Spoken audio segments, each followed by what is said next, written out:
براہ راست آپ کے لیے چلیں گے اسلام آباد، جہاں پر معاون خصوصی برائے احتساب شہزاد اکبر پریس کانفرنس کر رہے ہیں۔ امپورٹنٹ اس میں وہی ہے کہ جو جے ٹی کے اندر جو چیزیں نشاندہی کی گئی تھی اسی کے مطابق اس کی سٹیٹمنٹ بھی آئی ہے کہ وہ پیسے فیک اکاؤنٹس میں اسے سرکاری عمال نے کہا جمع کرانے کے لیے اور جمع کرائے، اور پھر وہاں سے وہ سارے فیک اکاؤنٹس جو تھے وہ اومنی کے زیر استعمال تھے، اور پھر اوپر جن لوگوں نے اس سے بینیفٹ اٹھایا، تو یہ پورا جو کورابریٹو ایویڈنس ہوتا ہے اس کا سارا ثابت کرنے میں مدد ملے گی، اور انشاءاللہ اس میں نتائج بھی جلد نکلیں گے۔ اچھا جی، آج کی جو آنے کا یہاں مقصد تھا وہ ایک بڑے اہم ایشو کی طرف نشاندہی بھی تھی، کچھ چیزیں آپ سے شیئر کرنی تھی۔ اس کو اس طرح کرتے ہیں کہ ایک قصے کی صورت میں لے لیتے ہیں، اور میں آپ کو ایک داستان سنا دیتا ہوں تو یہ چیز سمجھ آ جائے گی، تاکہ آپ کے توسط سے جو ہمارے ملک کے بیچارے عوام ہیں ان کو سمجھ لگے کہ ان کے ساتھ کیسے کیسے کیا ہوتا رہا، عوام غریب سے غریب تر ہوتی گئی اور حکمران امیر سے امیر تر ہوتے گئے۔ تو قصہ ہے جی یہ کچھ ٹیٹیوں کا۔ پہلے ایک شہباز صاحب کی اور ان کی فیملی کی ٹیٹیاں سامنے آئی تھی، تو ابھی تک میں لنڈن کی عدالتوں میں جانے کے لیے بےتاب ہوں، اس کا تو مجھے کوئی ابھی تک چٹھی تو نہیں ملی، لیکن اب ایک اور ٹیٹیوں کا لے آیا ہوں تو امید کرتا ہوں یہ شاید مجھے لنڈن کی عدالت میں لے جائے۔ تو یہ 90 کی دہائی سے شروع ہوتا ہے، ایک خاندان اقتدار میں آتا ہے، آپ سب بہتر ہی جانتے ہیں۔ وہ اقتدار میں آنے کے بعد ایک قانون بناتا ہے کہ اس قانون کے وجہ سے باہر سے اگر کوئی پیسہ آ رہا ہے تو اس کے اوپر ٹیکس کی مد میں کچھ زیادہ سوال جواب نہیں ہو سکتا۔ پھر اسی خاندان نے 90 کی دہائی میں بڑا خوب مال کمایا۔ کچھ چیزیں ہمارے سامنے پہلے بھی آ چکی ہیں، جس میں حدیبیہ پیپر مل والا معاملہ بھی تھا، دیگر معاملات بھی تھے جہاں پہ منی لانڈرنگ ہوتی رہی۔ اور پھر اسی خاندان نے پہلے ہنڈی حوالہ کے ذریعے یہ پیسہ باہر بھجوایا، اور پھر اسی مال سے باہر جائیدادیں بنائی، محلات بنائے، فیکٹریاں لگائی۔ اور یہ کوئی میں زبانی بات نہیں کر رہا، یہ چیز آپ کی جے ٹی کے سامنے ان کیسز میں سامنے آ چکی ہے۔ جب آپ باہر بنائی ہوئی کسی بھی چیز کا پیپر ٹریل دینے سے، منی ٹریل دینے سے محروم رہے، آپ کے پاس کوئی منی ٹریل نہیں تھا، تو وہ پیسہ ادھر سے ہی گیا۔ اور پھر جو پیسہ یہاں آیا، کہ ایک جو متھ کریٹ کی گئی ہے کہ جیسے بہت ہی جدی پشتی امیر لوگ ہیں، وہ متھ بھی اب تقریباً ختم ہو گئی ہے، کیونکہ اس متھ کے پیچھے سے نکلا کیا ہے، وہ نکلی ہیں ٹیٹیاں۔ جس طرح شہباز شریف صاحب کے جو بچے ہیں اور وہ خود ان کی جائیداد کا، سلیمان صاحب کی تو جائیداد کا 99% جو ہے وہ ٹیٹیوں پہ کھڑا ہے، اسی طرح سے حمزہ کا سارا معاملہ ٹیٹیوں پہ کھڑا ہے۔ ان ٹیٹیوں کا بینیفٹ شہباز شریف صاحب اٹھاتے ہیں، ان کی اہلیہ ہیں، باقی صاحبزادیاں ہیں، سب ٹیٹیز ہیں۔ اسی طرح سے ہم نے دیکھا کہ اب یہ دوسرا جب انویسٹیگیشنز ہو رہی ہے تو جو دوسرا اس خاندان کا حصہ ہے وہاں سے بھی طریقہ واردات وہی سامنے آ رہا ہے۔ اب اس قصے کی اگر آپ تو اکثر دیکھیں کہ 90 کی دہائی میں قانون بنایا، پھر ہنڈی حوالہ ہوئی، پھر پیسہ واپس آیا، اب یہ سب کچھ بڑا اچھا چل رہا تھا، بیچ میں اصل میں پاناما آ گیا۔ پوری دنیا میں پاناما آیا، یہاں سے تو شروع نہیں ہوا، باہر کسی جگہ سے یہ شروع ہوا، پاناما کا اسکینڈل بنا، پوری دنیا میں آیا، بھوچال مچ گیا۔ پاکستان میں بھی ہوا، کسی ایک جماعت نہیں، سب جماعتوں نے، اپوزیشن کی جماعتوں نے اس کے اوپر سوال اٹھایا، عوام کے پاس گئے اور سپریم کورٹ آف پاکستان میں گئے۔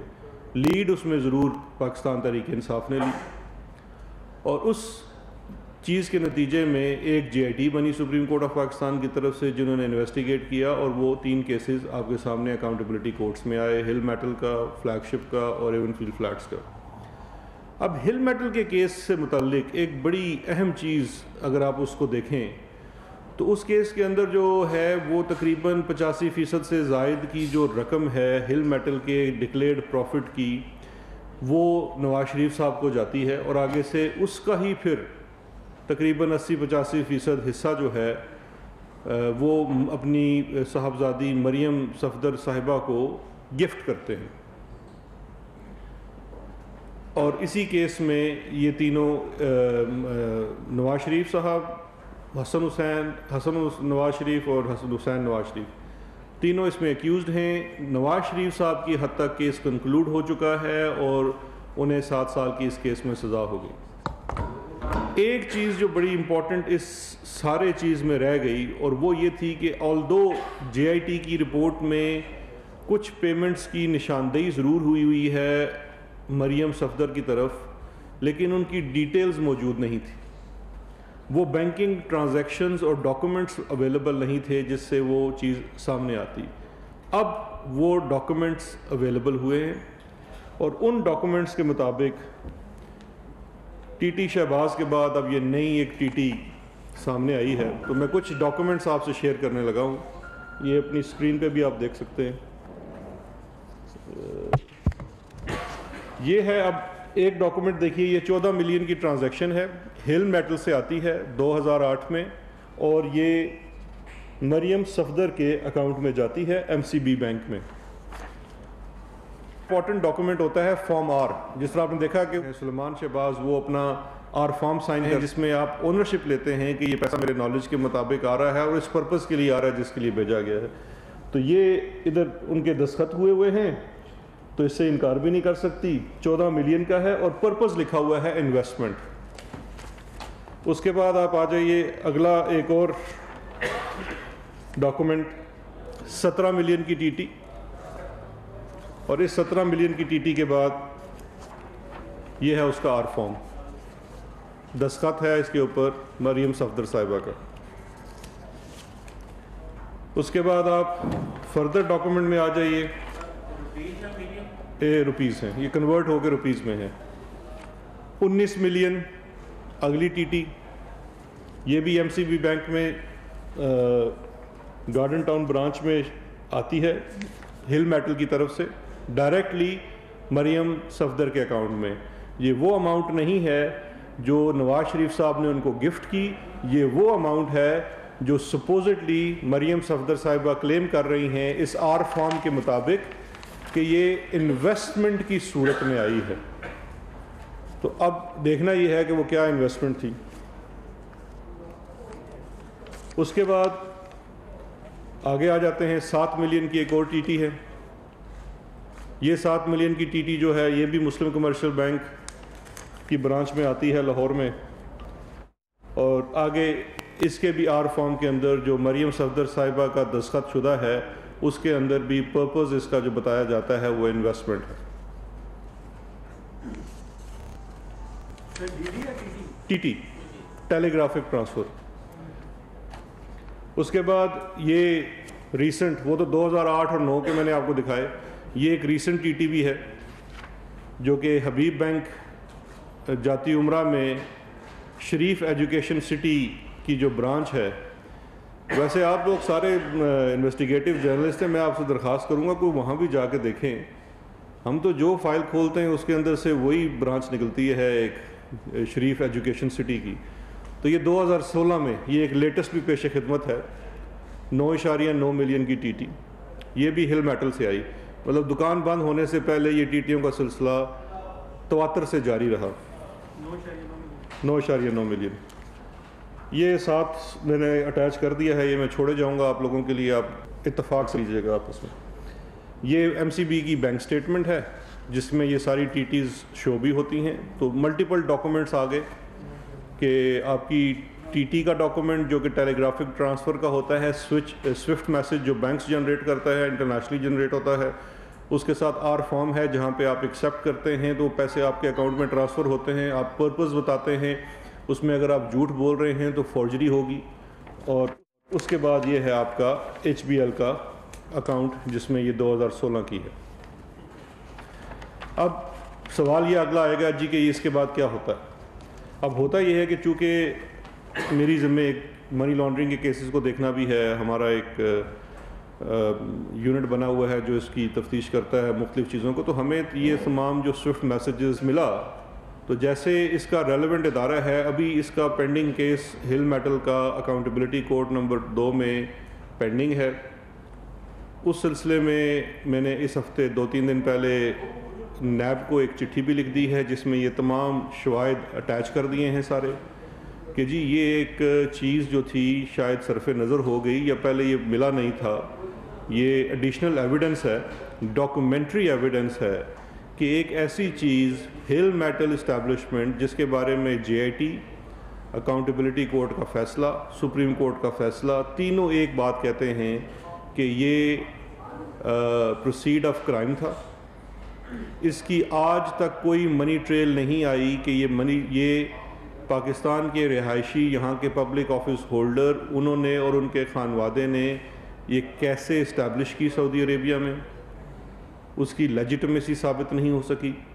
اور پھر اسی کے سارے پروسیڈز دیکھیے، اس کے اندر مالک ظاہر ہو رہا ہے حسین نواز، اور وہ اتنا فرما بردار اور تابع دار بچہ ہے کہ وہ ایک آنا بھی اپنے پاس نہیں رکھتا، اور اپنے پروفٹ سے، جو کہ ڈکلیئرڈ پروفٹ ہے، آپ ڈکلیئر کرتے ہیں، اس پروفٹ سے بھی زائد رقم وہ اپنے والد اور بہن کو سارا یہاں ٹرانسمٹ کر دیتا ہے. تو ان کی حد تک تو جرم ثابت ہو چکا. یہ بھی ہم نے نیب کو بھجوا دیا ہے کہ اس کے مطابق دیکھیے کہ کیا اس کے اندر کوئی فردر کارروائی کی ضرورت ہے. اس میں آپ کو فردر پروب کرنے کی بھی ضرورت ہے، کیونکہ یہ تو ہمیں تھوڑی سی چھان بین سے کچھ ڈیٹیز مل گئی ہیں بینکنگ ریکارڈ میں سے، تو یہ پوری ایک اس میں ایکسرسائز بھی کرنے کی ضرورت ہے کہ اور کتنی ٹیٹیاں آئی ہیں. تو یہ وہ ایویڈنس ہے جو ہم نے نیشنل اکاؤنٹیبلٹی بیورو کو آفیشلی لکھ دیا ہے کہ یہ ایڈیشنل ایویڈنس ہے، ڈاکومنٹری ایویڈنس ہے. جو بات پہلے JIT کی رپورٹ میں اٹھائی بھی گئی تھی اس کو فردر کورابریٹ کرتا ہے. اور چونکہ یہ معاملہ اس وقت نیشنل اکاؤنٹیبلٹی بیورو کی دسترس میں ہے اور اکاؤنٹیبلٹی کورٹ کے سامنے پینڈنگ ہے، لہٰذا اس میں جو بھی نیکسٹ اسٹیپ کرنا ہے وہ نیب نے کرنا ہے. ہم نے ان سے ایویڈنس شیئر کر لیا ہے، تو اب ہم امید کرتے ہیں کہ اس کے اوپر فردر وہ انویسٹیگیٹ بھی کریں گے اور جو بھی قانونی چارہ جوئی اس میں ہے اس پہ عمل کریں گے. تو یہ مین چیز آپ سے شیئر کرنی تھی. میں جاننا یہ چاہوں گا کہ ہم تقریباً ہر ہفتے ہی آپ سے کچھ نہ کچھ مل جاتا ہے یہاں پہ ڈاکومنٹس وغیرہ. آپ کے حصے کا کام میں کر رہا ہوں. تو جس طرح سے وائٹ کالر کرائم جو ہے پوری دنیا میں رسپانسبلٹی جو ہوتی ہے وہ فکس کی جاتی ہے ایکیوز پہ کہ وہ ڈاٹ سے ڈاٹ ملاتا ہے. یہاں پہ اس کیس کو ایز این کرمنل پیش کیا جاتا ہے، فوجداری کے طور پہ پیش کیا جاتا ہے کہ یہ جو احتساب کرنے والی ایجنسی ہے یا تحقیقاتی ایجنسی ہے وہ پروو کرے. وزیر اعظم کے معاون خصوصی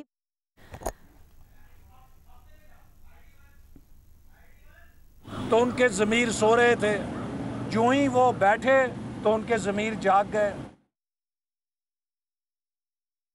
یہ لیجیٹمیسی ان کو ثابت کرنی پڑے گی. لیکن میں یہاں پہ ایک اور چیز عرض کرتا چلوں جو شاید مجھ سے مس ہو گئی. یہ والی جو ریمیٹنس ہیں یہ کسی ٹیکس ڈاکومنٹ میں بھی شو نہیں کی گئی. جو FBR کا ریکارڈ ہے مریم صاحبہ کا، اس میں بھی ان ریمیٹنسز کو، ہل میٹل کی ریمیٹنسز کو شو نہیں کیا گیا ہے. تو یہ بھی میں نے اپنی چٹھی میں لکھا ہے کہ یہ چیز بھی آپ نے معلوم کرنی ہے کہ یہ ایسا کیوں کرتا، کیونکہ یہ بھی انویسٹیگیشن آپ نے کرنی ہے اور آپ پہ لازم ہے. شہزاد صاحب میرا آپ سے کوشچن یہ ہے، ماشاء اللہ آپ کو 8 مہینے ہو گئے اس کام، 10 مہینے لگے ہوئے.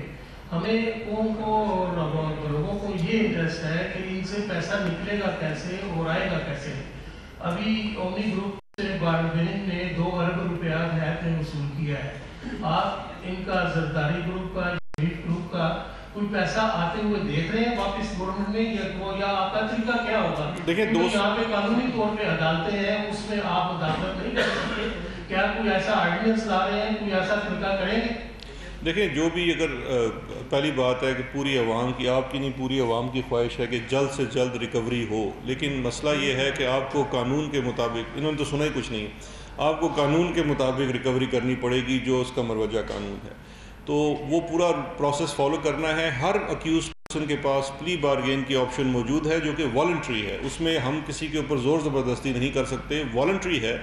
اور پلی بارگین اگر مجھ سے میری پریکٹس کا بھی پوچھیں تو پلی بارگین یوزلی بزنس مین وہ تو بڑی آسانی سے کر لیتے ہیں. سیاستدان تھوڑے سے چونکہ ذرا جو پبلک آفس ہولڈر ہیں چونکہ تھوڑے سے سخت جان ہوتے ہیں تو ان سے یہ ممکن نہیں ہوتی. لیکن دوسری صورت میں بھی اگر آپ پلی بارگین نہیں کرتے تو یہ کیسز جب کنکلوڈ ہوتے ہیں تو آپ کے اوپر جو جرمانہ عائد ہوگا یا اس سے پہلے آپ کی جائیدادیں ضبط ہو جاتی ہیں. جو آپ نے دیکھا ہوگا بھی یہ چیز بھی شروع ہوئی ہے کہ نیب بھی اپنے قانون کے تحت سیکشن 12 کے تحت ایسٹس کو فریز کر رہا ہے اور وہ بیسیکلی سیکیور کر رہا ہے ایسٹس کو کہ کل آپ کے خلاف جب ججمنٹ آتی ہے تو اس ججمنٹ میں جو مانیٹری آپ کے اوپر فائن ہوگا اس کو ریکور کیا جا سکے.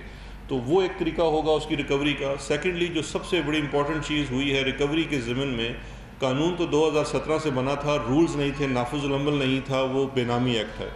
اس کے تحت جہاں جہاں، کیونکہ دیکھیے پبلک آفس ہولڈر کے معاملے میں بہت زیادہ پراپرٹی بے نامیوں کے نام رکھی جاتی ہے، تو وہ فوری طور پہ اس قانون کے تحت ضبط ہو سکتی ہے. وہ سلسلہ بھی جاری ہے، اس پہ نیکسٹ ویک تک بھی انشاءاللہ آپ سے شیئر کریں گے کہ پچھلے 2 ہفتوں میں اور کیا مزید کاروائیاں ہوئی ہیں، اور بھی اٹیچمنٹس ہونے جا رہی ہیں.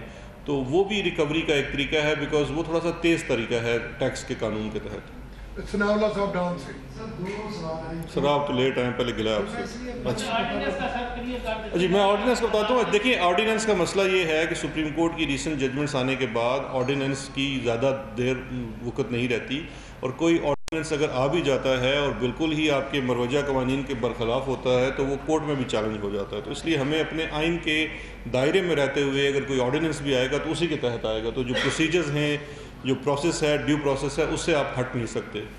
جی اس کا تو واقعی مجھے نہیں پتا آپ نے کیا بتایا، لیکن بعض آپ نے دعوے کیے ہوئے ہیں، ان کے کوئی ٹارگیٹ بھی آپ نے رکھے ہوئے تو اس کے بارے میں ہم آپ سے پوچھ سکتے ہیں. ایک تو ساکھدار کا بتا دیں ان کی واپسی کے حوالے سے کہاں تک آپ پہنچے ہیں، کیا پیش رفت ہے. سیکنڈ، جو اومینی گروپ میں اٹیچمنٹ کی گئی ہے وہ کون سی ڈیڈ لائن ہے جس کے بعد ان کو ضبط کرنے کا عمل شروع ہوگا، کہاں تک پہنچے اس دیکھیں چونکہ پریس کانفرنس تو اب مریم صاحبہ کے اوپر تھی، آپ سے یہ شیئر کر لیتے ہیں ابھی جو ان کی ٹیٹیاں سامنے آئی ہیں.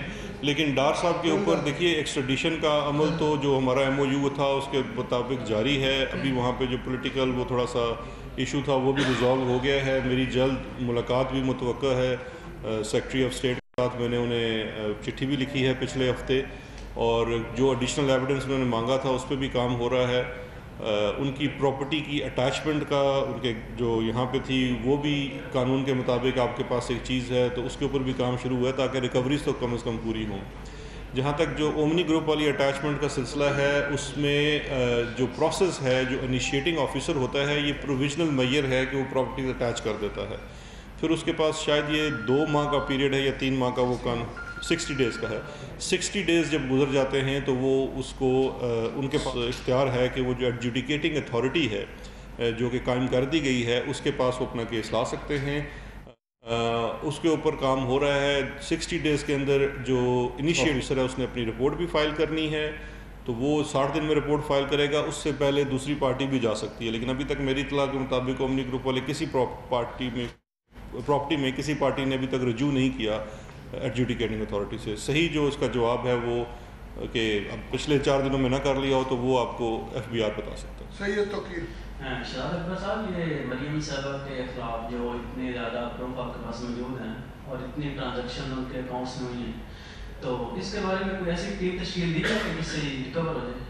دیکھیں 2 چیزیں ہیں. یہ تو ایویڈنس ہے جو ہمیں اپنی انویسٹیگیشن میں سامنے آیا، اور ہم نے نیب سے آفیشلی باقاعدہ طور پہ شیئر کر لیا کہ اب اس کے بعد کیونکہ جو پروسیکیوشن کا عمل ہے اور ریکوری کا عمل ہے وہ انہی اداروں کے تحت ہوگا جو انڈیپینڈنٹلی اس کے اوپر کام کر رہے ہیں، تو وہ نیب نے اس کے اوپر کرنا ہے. تو ریکوری تو ظاہری بات ہے کیس ثابت ہونے کے بعد ہوگا، یا اس سے پہلے اگر ان کا ایمان جاگے اور پلی بارگین کر دیں تو اپنی جان بھی بخشیں اور ہماری جان بھی بخشیں. لیکن ریکوری انشاءاللہ کیس کنکلوڈ ہونے کے بعد ہی ہوتا ہے. اور یہ میں آپ کو ایک اور چیز بھی عرض کرتا چلوں، یہ ابھی صرف ایک چھوٹا سا میں سمجھتا ہوں، یہ چیز بہت بڑی ہے. یہ چیزیں پہلے سامنے منظر عام پہ نہیں تھی، لیکن یہ ان کے معاملات کا ایک پہلا سرا ہے. اور جب کہتے ہیں نا آپ کو ایک وہ چیز ملتا ہے تو پھر پورا دھاگا، جس طرح سے وہ ایک ٹیٹی پکڑی گئی تو پھر پوری 26 ملین کی ٹیٹیاں کھل کے سامنے آ گئی. تو اسی طرح سے یہاں بھی یہ بھی اگر یہ 7-8 ٹیٹیاں آپ کے سامنے آئی ہیں تو اس میں سے مزید باقی جو ان کے بزنس کے معاملات ہیں ان میں بھی یہی ٹرینڈ نظر آ رہا ہے. کیونکہ یوزلی دیکھا یہی گیا ہے کہ جو اب میں زیادہ سخت الفاظ تو استعمال نہیں کرنا چاہتا، لیکن انویسٹیگیشن میں ایک یہ ہوتا ہے کہ جتنے ملزمان ہیں ان کا طریقہ واردات ایک ہی ہوتا ہے. تو وہ ایک پراپرٹی یا ایک کمپنی میں اگر یہ طریقہ واردات ہے تو یہی باقی کمپنیوں میں بھی ہوگا. اور آپ جانتے ہیں اس وقت Chaudhry sugar mill, Shamim sugar mill, باقی جن ملز کا آڈٹ بھی ہو رہا ہے، نیب بھی اس معاملے کو دیکھ رہی ہے. تو اس میں بھی میں امید کرتا ہوں کہ اس اینگل سے جو تفتیش ہو رہی ہے اس میں ایسی چیزیں شاید سامنے آتی رہیں. Thank you sir. Thank you جی. اسلام آباد میں معاون خصوصی احتساب شہزاد اکبر پریس کانفرنس کر رہے تھے. دوسری جانب اسلام آباد میں ہی نون لیگی رہنما بھی میڈیا سے گفتگو کر رہے تھے. ایک بار پھر براہ راست آپ کے لیے چلیں گے اسلام آباد، جہاں پر مسلم لیگ نون کے رہنما اس وقت میڈیا سے بات کر رہے ہیں. تمام اپوزیشن جماعتوں کا اجلاس ہوا، اس میں یہی فیصلہ ہوا کہ ہر جماعت اپنے اپنے اندر جھاڑو مارے گی اور ایسے لوگوں کی نشاندہی کرے گی جنہوں نے ان 14 میں شامل ہو کے میر صادق اور میر جعفر کا کردار ادا کیا. یہ 14 لوگ ان 50 باضمیر لوگوں کے لیے ایک ماتھے کا کلینک بن گئے ہیں. ان 14 نے اپنا ایمان بیچا، لیکن 50 لوگ جو دباؤ دھونس کے باوجود اپنے اصول اور نظریے پہ کھڑے رہے، یہ ان کے لیے شرمندگی کا باعث بن گئے ہیں. لہٰذا ضروری ہے کہ ہم ان 50 لوگوں کی حرمت کو بچانے کے لیے ان 14 لوگوں کو بے نقاب کریں. احسن صاحب، آپ کہہ رہے ہیں کہ جو لوگوں پہ دباؤ ڈالا ہے یہ کس نے ڈالا ہے؟ آپ پوچھ رہے ہیں. میں تو یہ سمجھتا ہوں، جیسے دیکھیے نا، میں نے یہی کہا کہ یہ جو 14 کی ہارس ٹریڈنگ ہوئی ہے، کسی ملک کی جمہوریت میں ہارس ٹریڈنگ ایک زہر ہے. لہٰذا ملک کے حب الوطن لوگ، جن میں حب الوطنی ہے، جو ادارے اس ملک کی فلاح، اس ملک کی اسلام آباد میں نون لیگ کے رہنما میڈیا سے بات کر رہے ہیں. دوسری جانب پشاور میں وزیر اطلاعات خیبر پختونخوا شوکت یوسفزئی پریس کانفرنس کر رہے ہیں. عوامی نیشنل پارٹی کی حکومت تھی، انہوں نے بھی اضافہ کیا. پھر ہمارے دور میں تو ابھی اس وقت جو پیکیج ہے، سپاہی سے انسپیکٹر تک 1 کروڑ روپے، اور ڈی ایس پی 1.5 کروڑ، اور ایس پی سے ڈی آئی جی تک 2 کروڑ روپے یہ کر دیا گیا ہے. میں سمجھتا ہوں کہ یہ کوئی اتنی بڑی بات نہیں ہے، نہ یہ کوئی اتنا بڑا پیکیج ہے. لیکن ظاہر ہے جو یہ میں کرتا ہوں آپ کو، یہ انسپیکٹر پولیس سپاہی سے لے کے انسپیکٹر تک 1 crore, D S P 1.5 crore, اور ایس پی لیول سے بڑھ کر ڈی آئی جی تک یہ 2 کروڑ روپے جو پیکیج ہے وہ اناؤنس پہلے ہو چکا ہے. اسی طرح جو ہماری 3 خواتین لیڈیز پولیس تھی، میں ان کو بھی خراج تحسین پیش کروں گا، جنہوں نے اس دہشت گردی کے خلاف جنگ میں انہوں نے اپنی قربانی دی. اور یہ ہے کہ 14 جو لوگ ہیں وہ پروب ہو جائیں گے، لیکن ہمارے لوگ اس میں آٹے میں نمک کے برابر ہیں. ہمیں یہ ذمہ داری ہے. الیکشن تو نہیں ہوگا. جو حکومت آپ کی گرائی گئی صوبائی حکومت، وہاں پر بھی ایک جماعت کے سربراہ بیٹھے رہے، کیا اس وقت بھی آپ کو لگتا ہے کہ راک فنڈنگ وہاں؟ دیکھیے، میں سمجھتا ہوں کہ کوئی ملک کا ادارہ جس نے آئین کی حلف اٹھایا ہے پاسداری کا، حلف نہیں توڑتا، وہ اپنا حلف نہیں توڑ سکتا، اور وہ کوئی ایسا قدم نہیں کر سکتا جس سے ملک کا سیاسی ڈھانچہ کمزور ہو، جس سے جمہوریت کمزور ہو.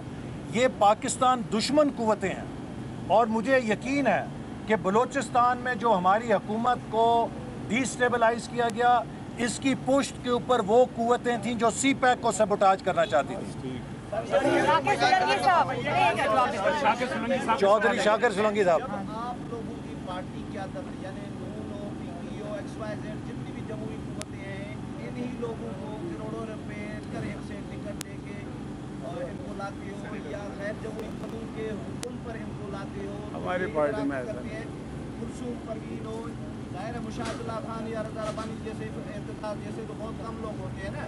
کلثوم پروین، یہ طلحہ محمود، یہ پیسے دے کے فوجی کو، طلحہ محمود ہماری پارٹی کا تھوڑی. دیکھیے، جو کمیٹی بنی ہے وہ اس کی تہہ تک پہنچے گی، اور جب تک وہ کمیٹی اپنی رپورٹ نہ دے، ہمیں کسی قسم کی اسپیکولیشن نہیں کرنی چاہیے.